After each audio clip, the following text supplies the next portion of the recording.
yes. Good morning! And welcome to yet another episode of Redstone LAPIS LAZULI! Hello! Good morning. It is I, your host, PoGokeRo. Good morning. Yeah, I made it. Sorry, I was a little bit late. So I've been working on recreating another. Let me turn this down a bit. Recreating another fantastic thing. This is the auto sheep farm. The design is by Silent Whisperer, and what this does is it uses the new the new mechanics where dispensers can shear sheep for you now. So what I'm doing now is I'm feeding the sheep so they get nice and populated in there. When they eat grass, they fire off. They grow more wool, and they fire off the dispensers up there, the shear, to shear them.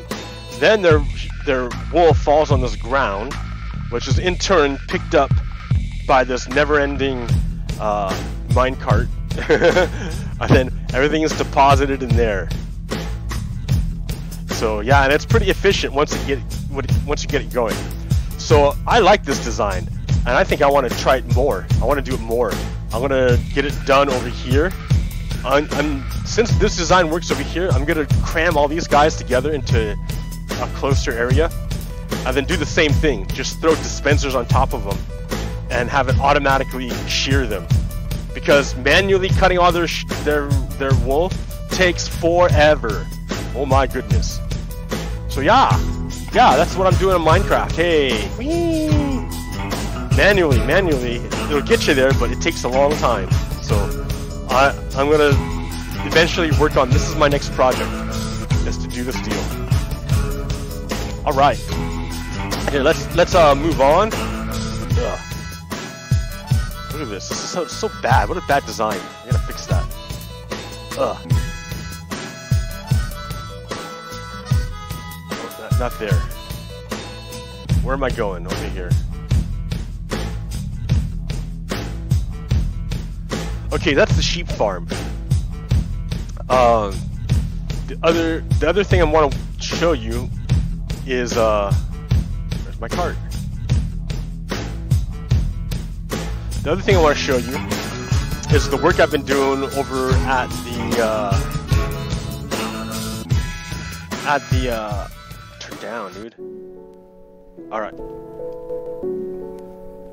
The work I've been doing over at the Woodland Mansion. Oh wait, I gotta watch this. This doesn't work sometimes. Yeah, okay, that time it worked.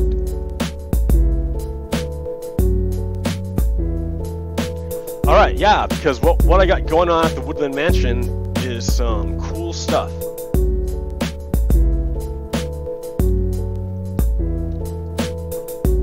This is gonna be a long trip.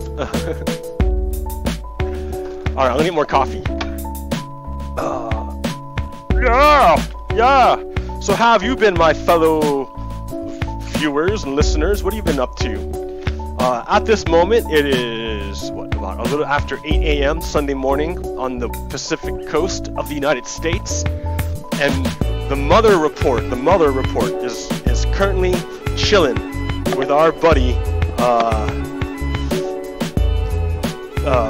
Attorney General Bob Barr.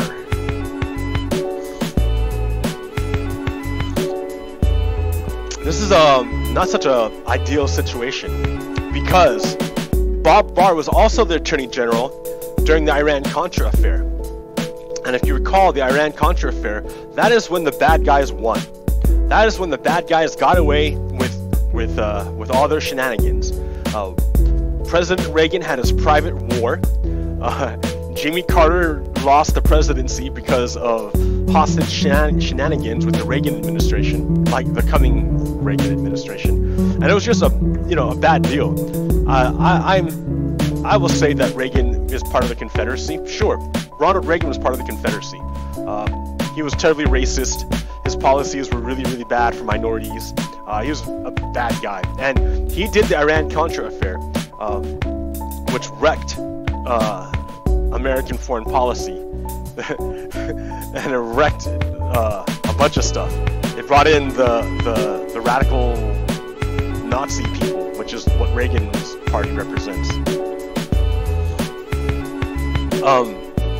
So there was a lot of hearings and whatnot. Ollie North took the fall for everything, and now he's a contributor. Now he's a guy on Fox News. Look at him, right? So a traitor to the country is now running. Is now got a spot on Fox News, the propaganda network meant to overthrow our country. That's what's going down, guys. And the Attorney General at that time, who saved the Reagan administration from any serious repercussions, was Bob Barr. Attorney General Barr, the same guy. Like, all of them are coming back. They're all the same bad guys that never got caught the last time. I mean, John Bolton, who's, of the UN now? John Bolton, that guy is a jerk. He's the one who was all about starting a war in Iraq. An Iraq war was an unjust war. They're all war criminals. Like, that didn't get caught. Again. So yeah, Mueller's report is sitting in this guy's hands right now, Bob Barr. And I don't know if we can trust him. So the Dems said they're going to subpoena it if Bob Barr doesn't release it. Trump, who knows what he's up to? He's not talking much. Which leads me to believe that he did something. he's done something. If Trump isn't talking, that's unlike him. He always talks, especially when he's in trouble. That's when he talks the most. So if he's not talking, it means I think he feels like he's safe, and that's a bad thing. That's bad for America. If Trump feels he's safe, that's bad for America. So that's where we are this morning. We have no idea what's going down. But that doesn't matter in terms of the report, because there's already ridiculous amounts of public information showing that oh, wait a minute. Hey, there we go. Here. Showing that Trump has committed innumerable crimes, and that he conspired with Russia to overthrow the election.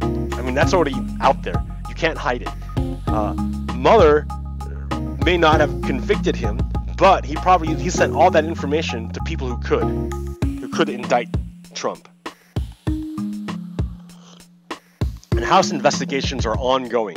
So let's see where that goes. We're done with Act 1 of this 5-act play. We're done with the first act. Don't let anyone convince you otherwise. This weekend is an intermission between acts. Because nothing's going down. No one's talking about anything. Yesterday, Saturday, so there's a bill going through the Oregon State Legislature called SB 501. This bill drastically reduces the number of bullets of ammo you can buy per month. It also imposes a whole bunch of other restrictions and requires background checks and whatnot.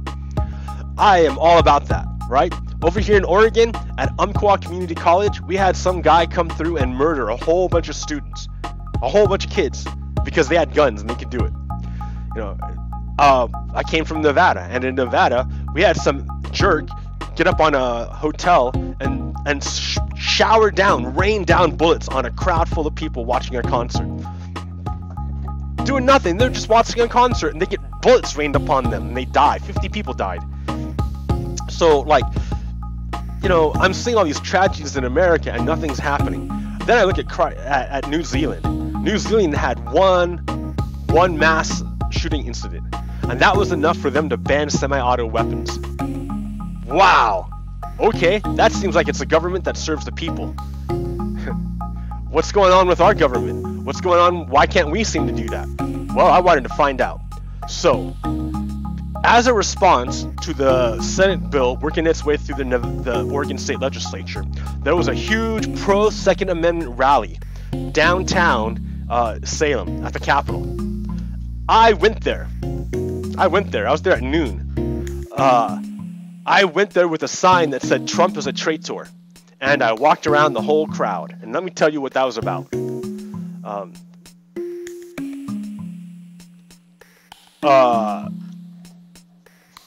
Yeah. So I showed up around noon. There's a whole bunch of people there. A lot of them were for out of town. I could tell because the traffic was really bad, but no one knew where to park, and I did because I'm from here. Ha ha ha ha. So yeah, there was a whole bunch of people at the Capitol, and they're all almost 95% were white males. Like, I kid you not. A lot of them were dressed in black leather. A lot of them were carrying, I wouldn't say a lot, but there were quite a few open carry of bolt action hunting rifles and semi-auto AR-15s. Just a lot of people with a lot of guns hanging out. And yeah, so I walked around with my sign that said Trump is a traitor. I didn't have time to make an explicitly anti-gun message, but I think holding a sign that says Trump is a traitor was good enough. It got the message across because people attacked me. Oh boy. I mean, not physically, right? But verbally, totally, the entire time. As I walked, I'd just get comments from people left and right, and I just kept going. One guy was like, "Oh yeah," told me, "Oh, you just walked into a dangerous place," and I'm like, "It's not dangerous. I'm in America. We all have the freedom of speech. We have the First Amendment right. Like, there's no way this is dangerous unless you bring the danger. And what does that make you if you can't abide by American laws?" So there I was, walking through this crowd, and at one point I stopped and started engaging people. And oh boy, were there people that wanted to engage me. About everything. Like, it was weird because I was trying to talk to one person, and then another person would jump in, and then I'd respond to this person, and then this third person would jump in, and then this first person still wanted to talk with me. So I've got like 3-4 conversations at once. Meanwhile, people walking by are like saying just bad things and stuff.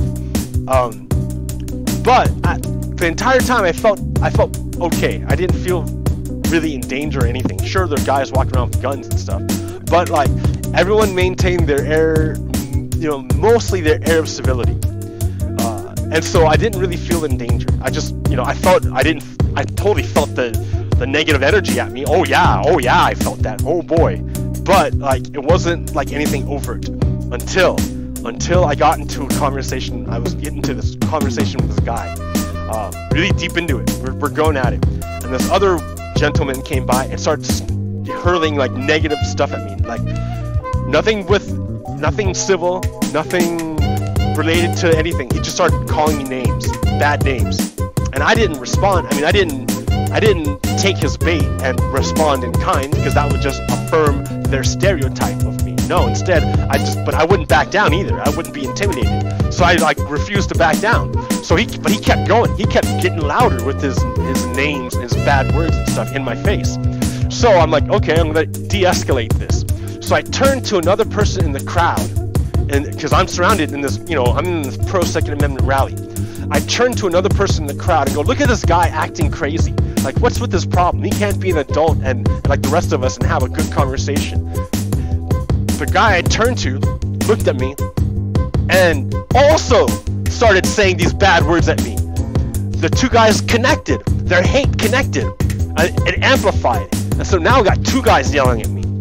At that moment, that's when I knew, oh boy, because now it was hate. It wasn't discussion, it wasn't disagreement, it was hate.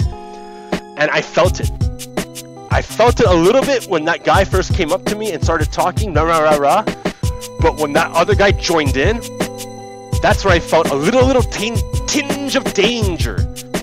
Because it was no longer civility. It was no longer rational thought. It was no longer discussion between Americans. It was a bunch of hate mongers getting ready to rile up a lynch mob. And I only got the tiniest little taste of it. Just the tiniest little taste. Because when that guy started doing it, I looked at the guy I was talking to, and he recognized that things were getting out of hand.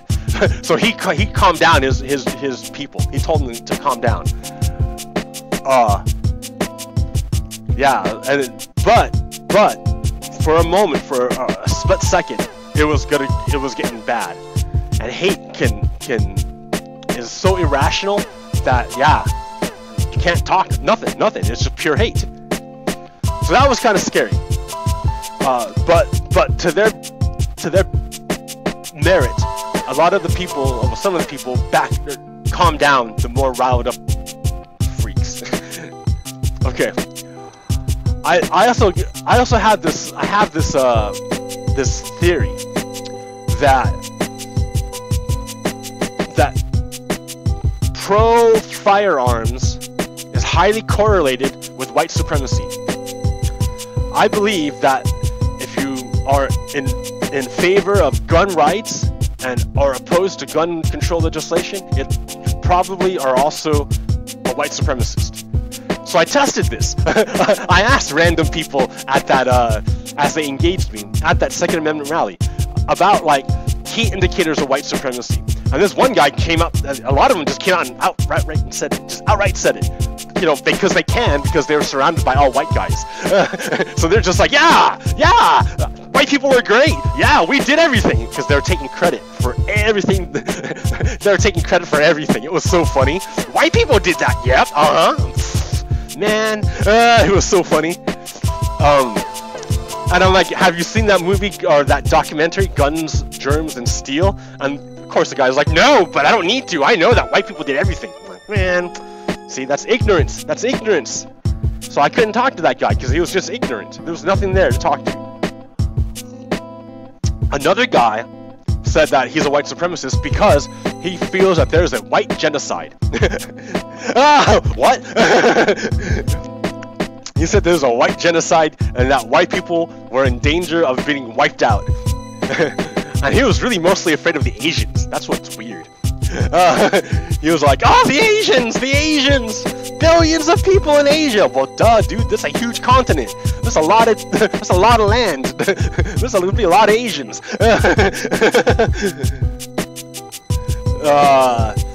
But he didn't feel safe unless his race was the dominant one that was overriding everyone else.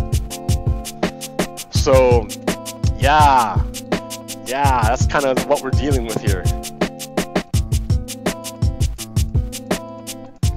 People, I mean, the racism that I saw was based a lot on fear. The fear of like, well, yeah, a lot of it's fear because, you know, why else are they gonna hold guns? Because they're afraid. They're afraid of the thugs, which is a code word, you know, a dog whistle for minorities. Yeah, so it's a lot of fear. They're afraid they're getting wiped out. They're afraid because they know what they did to others. And they're afraid that when the tables are turned, others will do what they did to them.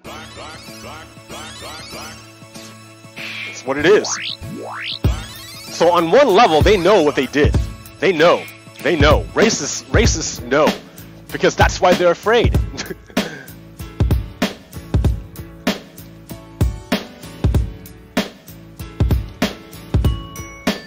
You're right. Oh, I know you're right. I can't finish that wall.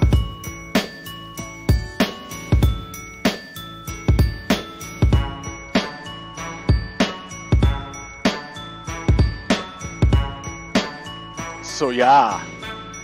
So I was there, I was talking to this one guy who said, and then he started talking prophecy. He's like, well, in the book, the good book, the prophecies of Israel says when you build blah, blah, blah, blah, blah, blah. I'm like, man, what time is it? If you're talking to the Chinese, they don't even care what you say. Whatever your desert book says, about whatever mystical things, whatever. It means nothing to the Chinese. If you ask the Japanese, they don't care either. They're following, like, their calendar goes by the emperor. You know, it has nothing to do with your desert religion. It has nothing to do with it. So if you try to bring in prophecy into this whole white America destiny thing, then I know you're crazy. And that's pure white supremacy thinking. So I guess there's this thing going around. It's been going around for a while called the Turner Diaries. This is white supremacy fan fiction.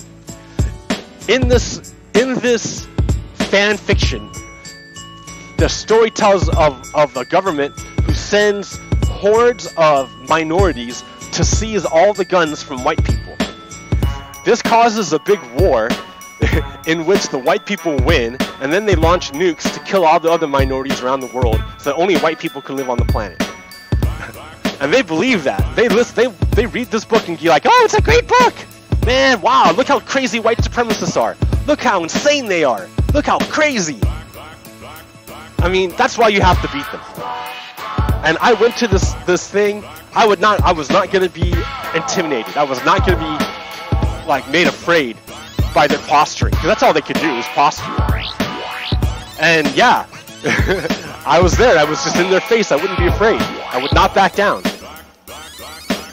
So, and every time they tried to bait me into their stereotype, I defied it. So, all their stereotypes that they've been fed were all broken. They tried to put it on me. I'm like, fell right off. What happened now? I think the most interesting part was when the speaker, because I was talking over the guy on the loudspeaker. But the guy on the loudspeaker at one point said, let's all like stop and give a moment of silence for our soldiers who have fought and died for our freedoms. I'm like, all right, I can do that. So I, took my hat off and, did the moment of silence with everyone else. And then the guy I was talking to, he othered me. We're all Americans, right? We're all Americans. That's why we're here doing our thing. But he othered me. He's like, oh, thank you for paying respect to our troops. Man, they're my troops too. What are you talking about? Thank you, like I'm some foreigner. Forget you. My grandfather was a soldier, and you treat me like I'm some foreigner that doesn't know how to pay respect to my own troops? Forget you. Yeah, see, these white supremacists, they have this idea that they're the only Americans. That American can only look like them, like white guys. That's the only American. Man, America's huge. Look at South America. South Americans look nothing like you. What are you talking about? They're American too, homie. Yeah, South Americans have nothing to do with white supremacy. Unless, well, I'm sure they have their version of white supremacy. But I don't know too well. I don't study South American white supremacy. But yeah, Americans look all sorts of ways. You cannot tell an American by the way they look. You cannot do it. And this guy, his whole mind frame is based on the fact that, oh, if you're American, you look like this. No, that's a broken way of thinking. See, that's the kind of thinking that white supremacy puts you into. You're looking at appearances, the shadows, instead of the relationships, which is invisible, but the real deal. When you look at appearances, which are nothing, because appearances can change always, when you look at appearances, you're easily misled. When you look at relationships, those endure. Those don't change. So this guy needs to reevaluate his relationship to other Americans. And he hasn't done it because he's stuck in the white supremacy mind frame. That's why he's got to hold his guns, because he's afraid of the othering he's done to other people. Yeah, that pissed me off when he did that. Thank you for respecting our troops. Man, they're my troops too, homie.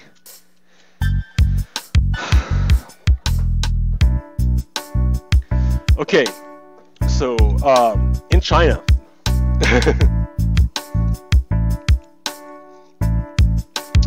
China's doing some bad things.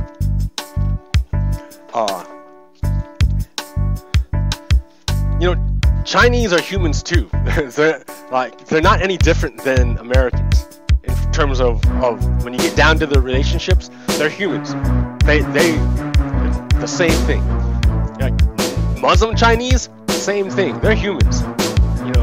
And our Constitution, the United States Constitution, the American Constitution, applies to every single human being on the planet.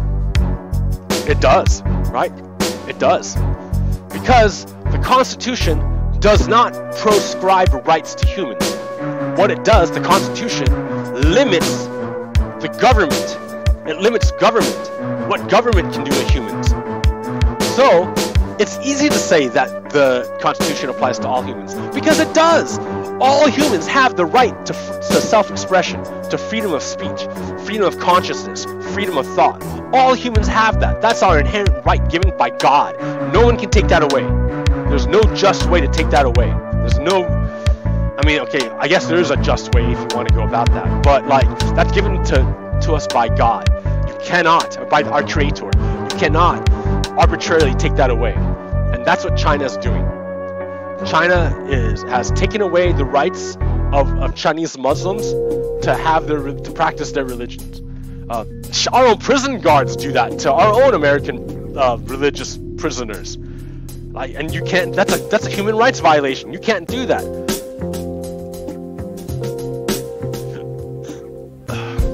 But the Chinese are not only doing it, but they've got concentration camps of millions of Muslims in concentration camps to kill them, to kill their religion and their mind, so that the state doesn't have to bother with them. That's wrong.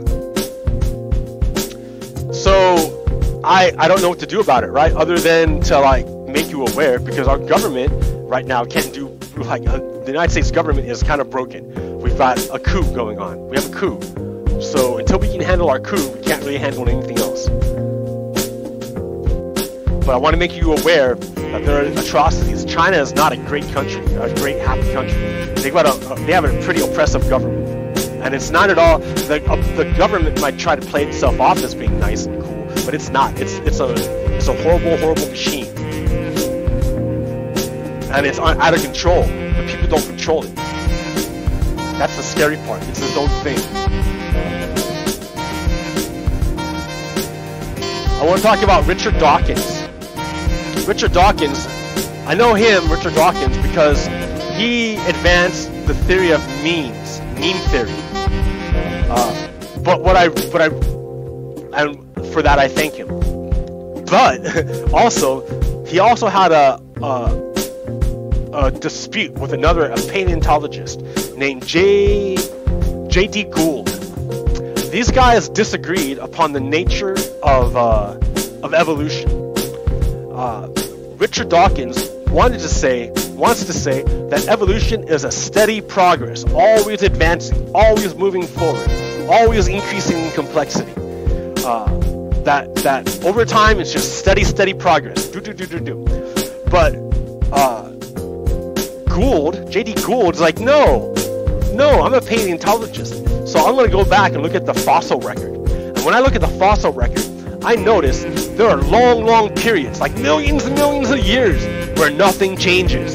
The fossil record is stable, until there's some kind of terrible catastrophe that causes everything to be extinct. And when that happens, all of a sudden you see mass extinction, and then a whole bunch of new variation of life, and then finally it settles down for a whole another millions and millions of years, until the next catastrophic event takes place on Earth, where all the life gets wiped out, and then a whole new set rises.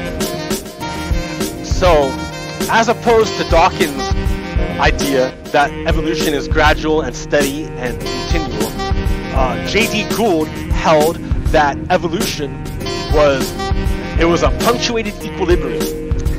It would be equal, it'd be steady until you had some kind of random, horrible event.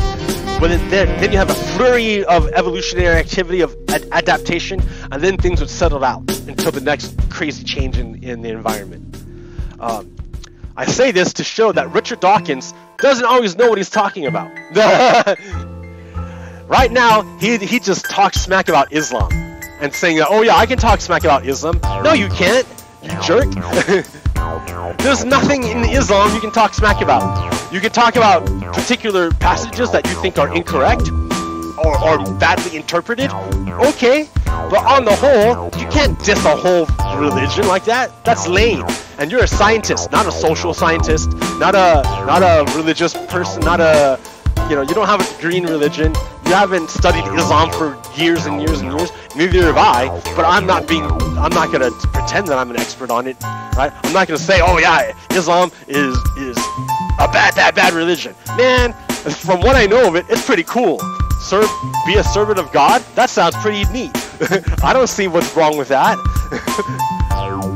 I'm sure Dawkins is going to come forth and say, oh yeah, look at all this violence and rah rah. I'm like, yeah, we can do the same thing to just about every other religion. That does not, you know, that does not exhaust the possibilities of what this means.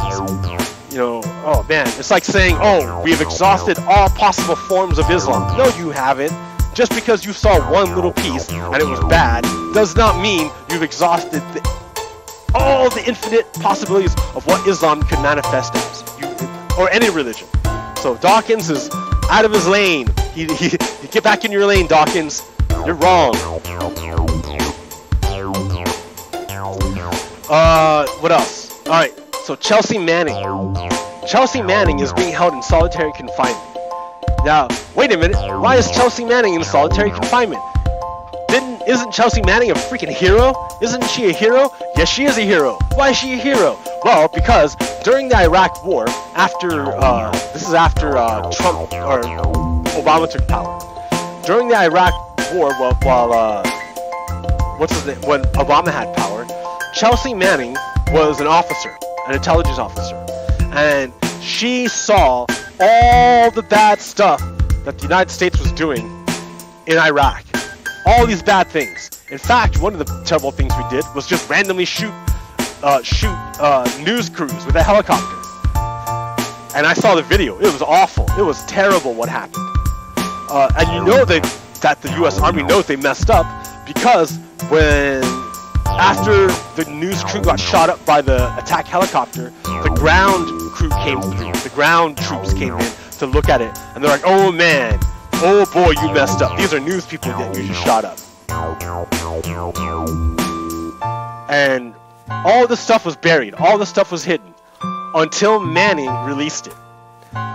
And when Manning released it, that's when the Iraqi government said, "Oh, look what you guys are doing. You know what? We don't want you here anymore. Why don't you guys go? Get out of here."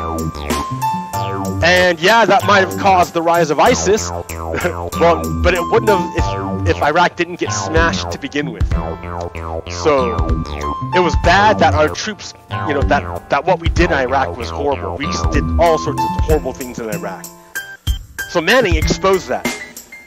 And the poet Adaman said, "Truth is an offense, but is never a sin." So sure, maybe what Manning did was offensive, but it was not a sin. Nevertheless, Manning was court-martialed and sentenced to prison for a whole bunch of years. So Manning sat in prison for 7 years until the very end of Obama's presidency.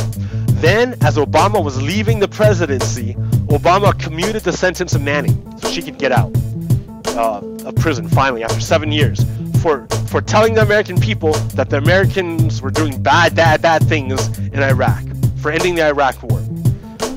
Now, fine, her sentence is commuted. She's now a free woman. She's out. She's paid her debt. She's done. She's out in the free world. Well, all of a sudden, the government's like, "Yo, we want some more information, Manning. So we're gonna subpoena you to go before the grand jury. Anything you say before the grand jury can and will be used against you, Manning. Anything you say will be used against you to put you back in prison. You ready? You ready?" Manning's like, "No, dude, I'm done. I had my trial. We already did a trial. I was found guilty. I already went to prison, and then my sentence was commuted. I'm done. Forget you. I'm not going back." Well, the American government's like, "Well, we don't care. We want double jeopardy. And if you're not gonna enter into double jeopardy, we're gonna imprison you." So they did. So Manning is sitting in jail right now, not because of a crime, but because she won't go into double jeopardy. She won't expose herself to double jeopardy. And this is like, it's torture what they're doing, because not only are they trying to deprive her of her rights, but they're putting her in solitary confinement to break her will again. This is what they did to her last time. Like, the U.S. government can be terrible, like a torturer. It's terrible. Like, it doesn't seem to learn its lesson. So we need to hold the government accountable, but right now it's a bit hard because we're in a coup. And the people who push the coup don't even care about human rights.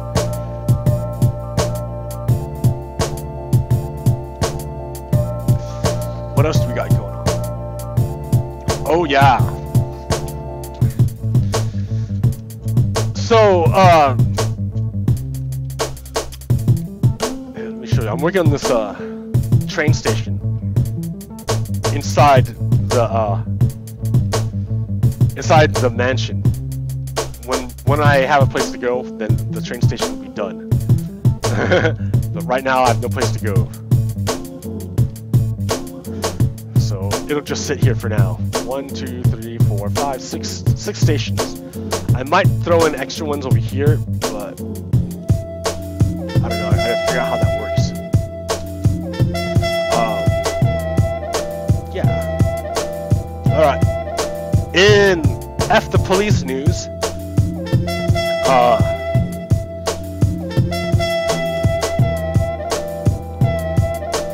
that's nice, okay.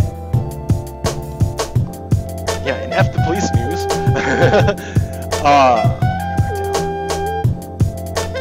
Antoine Rose. Antoine Rose was a 17-year-old kid. He was in a car when the car got pulled over by the police. And when the car got pulled over by the police, Antoine got out of the car and ran. Because police will kill you. Right? The last time police found guns in a car with a black guy, the police shot the guy.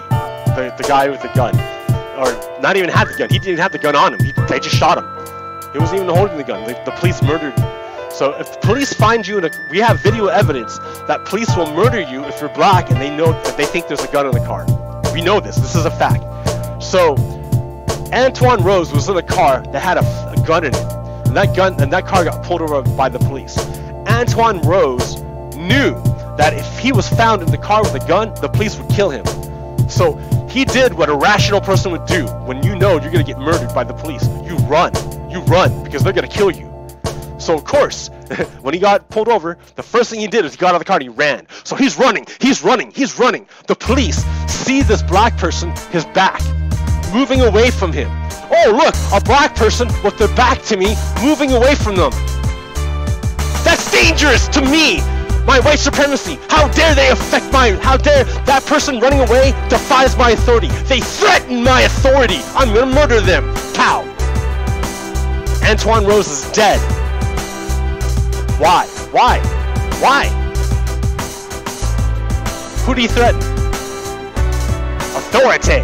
He threatened the police authority to murder whoever they want. Wow, where'd that come from? Who has that authority? Because it doesn't come from the United States. Who gives the police that kind of authority? That's right, the Confederacy. So I'm gonna reiterate the fact that we're in a cold civil war. Well, cold for white people. Not so cold for black people or minorities. Now we're in a civil war. We're in a civil war. Mitch McConnell is a Confederate who allied with Russia to overthrow the United States and install a Confederate government. That's what's going down. That's what's happened. Be real.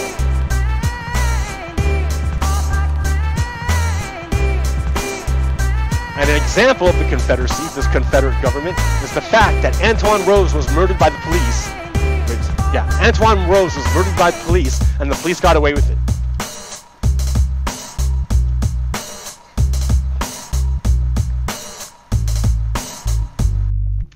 Where does that happen but Confederate America? It doesn't happen in the United States because we have laws.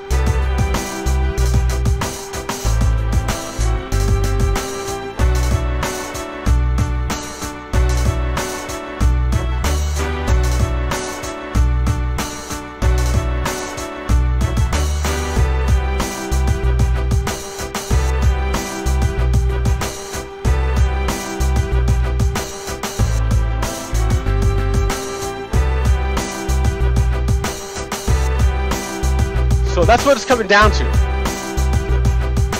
Like, we have to reaffirm that we are a nation of laws and not a nation of men. We're a nation of laws, and that laws matter. And because of that, it is a requirement that the House of Representatives impeach Donald Trump. He has broken innumerable laws. It doesn't matter what the Mueller Report says. We must impeach Donald Trump if we are a nation of laws. It has to be done. There's no question to it. If Nancy Pelosi fails to impeach Donald Trump, she is telling the entire world that we are a nation of white supremacy. And that laws mean nothing. It's pure power, pure fascism. That's what Nancy Pelosi will be telling everyone. That we'll impeach you if you threaten white supremacy, but if you support white supremacy, we'll be all for it. That's what Nancy Pelosi is telling everyone if she refuses to impeach Donald Trump.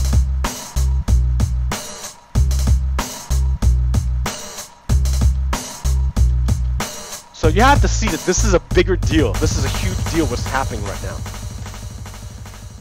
I pointed out on here, so we'll look at Facebook. I pointed out on Facebook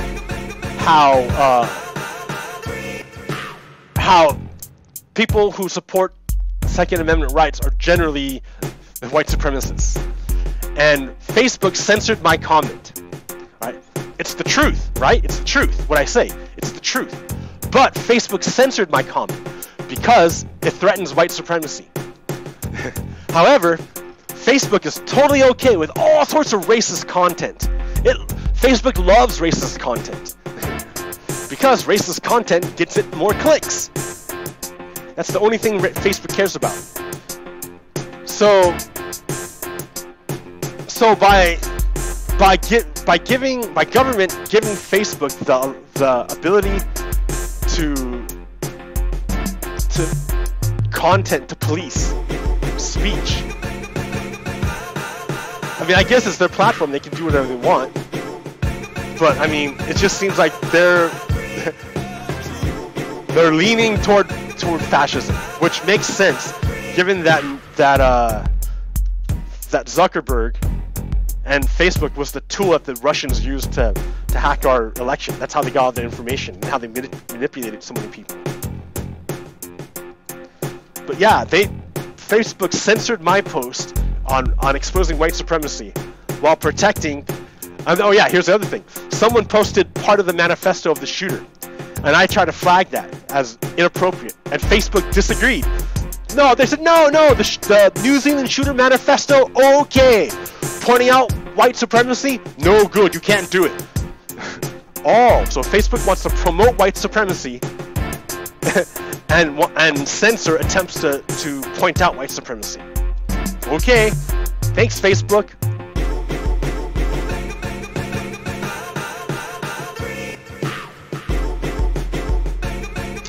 Yeah, all sorts of crazy stuff going down.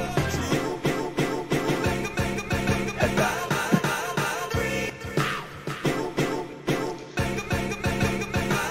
So I don't know. Je ne sais pas.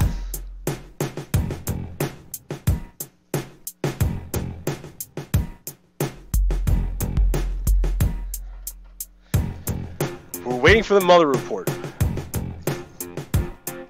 So the big hoopla on the right has been, oh, no more indictments.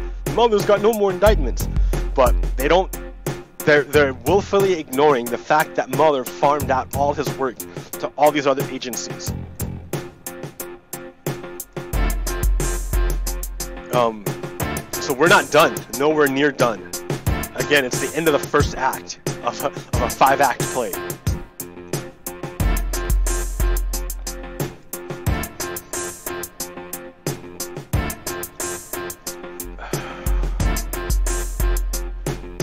What else do I want to talk about?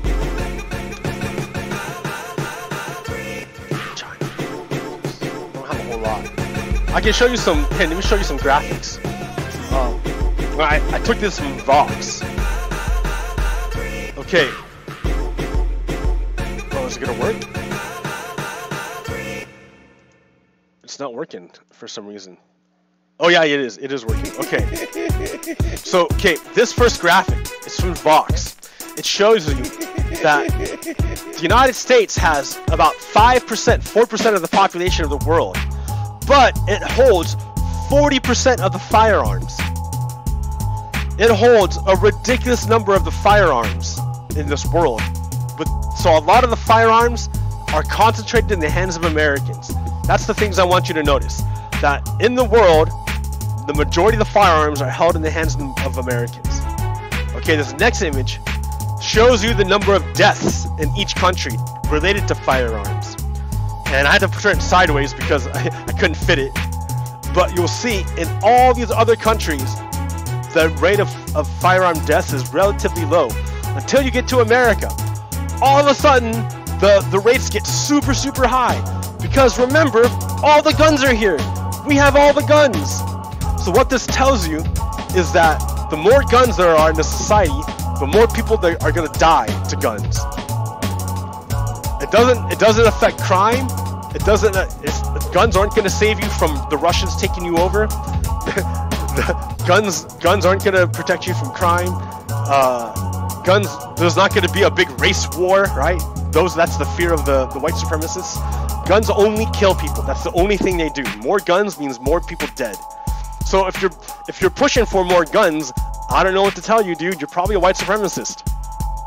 And that's the other funny thing. When I was at that gun rally, this white guy said, "Oh, I've been all over the country. I never saw racism. I'm a big white guy. I never ever saw racism." Yep. You idiot. So I'm like trying to explain to him, of course you're not going to see it. You're a white guy. It's built for you. And he's like, nope, you're crazy. I don't see it, so it's not there. That's what we're up against. That kind of thinking.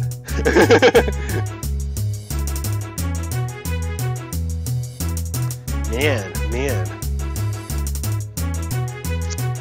So thank you, Vox, for that little bit of information. Another piece of tidbit of information is that 66% of gun deaths amongst whites, just white gun deaths, 66% of those deaths are from suicide.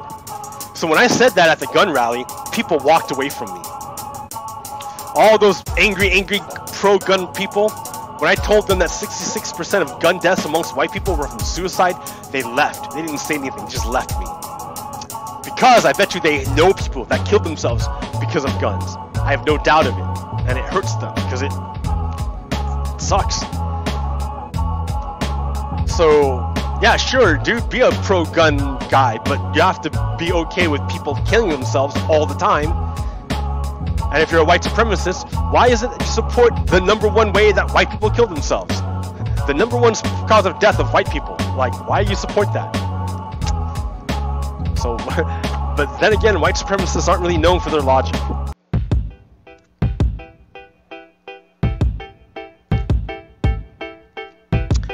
Man. Yeah. I want some more people to play with. This is all fun and dandy, but it's so much better when I have someone to talk to. Yeah, what else is going on? Probably not a whole lot. I'm gonna get back to my base and I want to show you two things. I want to show you the shield and the crossbow. Because with this update, they gave us a few new blocks. Not much, nothing game changing. Almost out of food. Yeah, a few new things. So one of the things they gave us was a shield, and that'd be nice. I don't like to use it all the time because I don't really need it. But when I go to the end, the shield would come in handy for the shulkers. And the other thing they gave us was a crossbow, but the crossbow is not very good. Nah, this bow is way better. My little friend is way better than the crossbows. Let me show you.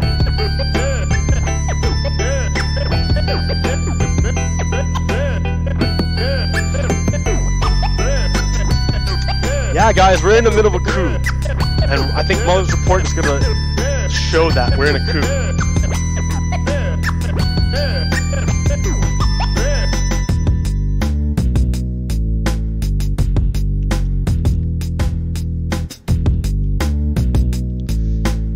Dump some of the stuff so I can make room.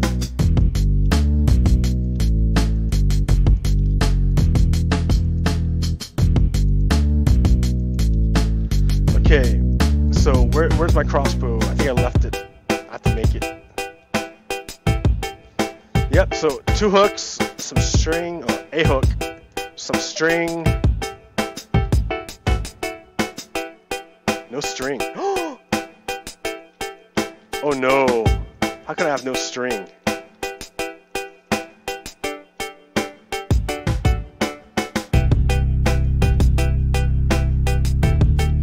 Well, anyways, there's shields. I have to go get some string. So I don't have a spider spawner. I never made one. So I didn't think I'd ever need to get a bunch of string. And I guess I do. I left it somewhere.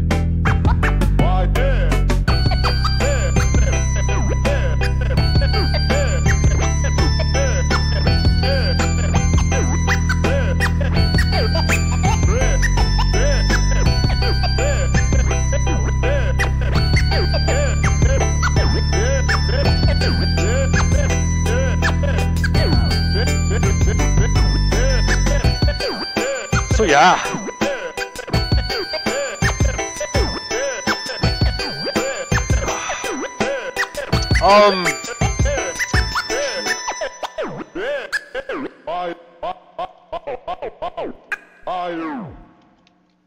Ugh. Now I'll make a shield real quick to show you what that's like. Shield. Oh, I can make crossbow now. Crossbow. Wow. Okay, so there's the shield. Oh, wait a minute. Put the shield in my offhand. So there's the shield. And to put it up, you crouch. Yeah. And here's the crossbow. So you gotta pull it back, and then you can fire it.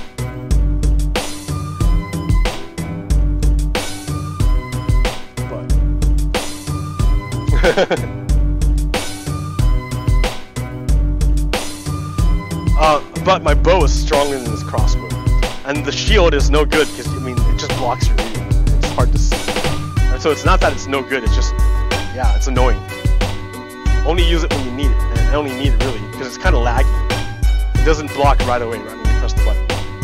So, and there's a lot of lag. Look at this lag. When looking at your inventory. So much lag, or the crafting table, just too much lag. You gotta fix that. Then I dug up some diamonds. There's some over there, some over there, some diamonds right there, there's some diamonds over here. So yeah, I'm just going through digging in my mine. And then I dump the stuff off in here, which sends my stuff up there to the item sorter. It's my old school version of it. The other place has a newer one that's better with the water elevator. Alright guys, I showed you the new mechanics. That whatever, and then the shield, which is like whatever. We talked about the goings-ons, and we're all eagerly awaiting the Mueller Report. No matter what it says, we still need to impeach Trump. We're in the middle of a civil war, and Mitch McConnell is a Confederate. So you have to, no one's gonna declare the Confederacy. No one's gonna come out and say, "Oh yeah, this is the Confederacy." No, not until many years after this is passed will historians come back and say, "This is the Confederacy." Yeah, but it's what's going down. You can see the manifestations all over the place. So you have to fight it and resist it, and remember what it means to be an American and what we stand for. All right, guys, thanks for hanging out. It's gonna be crazy next week. Get ready, right? All right, peace. PoGokeRo out. Stop streaming.